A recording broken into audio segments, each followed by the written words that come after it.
In this video, I'm going to show you how you can fix Google Chrome not working or not opening. So the first thing that you need to do is go down to the bottom right and click on the upwards arrow and just make sure that you haven't got Chrome open. If you do, right click on it and then click on exit. That will then close out any Google Chrome tabs. You also then need to go to search and type in Task Manager.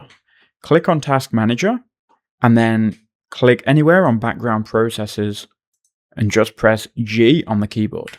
It should then take you to all of the programs beginning with G, and if you don't see any Google Chrome here, you're good to go. If you see Chrome, you need to right click on it and then click End Task. You can now go ahead and reopen Chrome and see if it is working. If it isn't, what you can do is right click on the shortcut and then click Open File Location.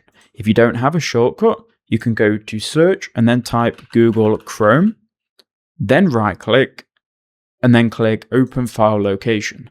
You can then right click, Open File Location, and then just simply copy the old application. So right click it and then click copy, and then right click and click on paste.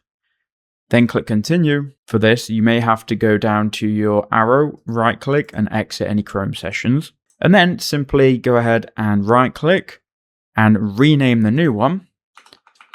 And then you can delete everything and call it Chrome again. Now you can double click and reopen Chrome and it now should work. You can then drag this to somewhere like your desktop if you want to create a new shortcut.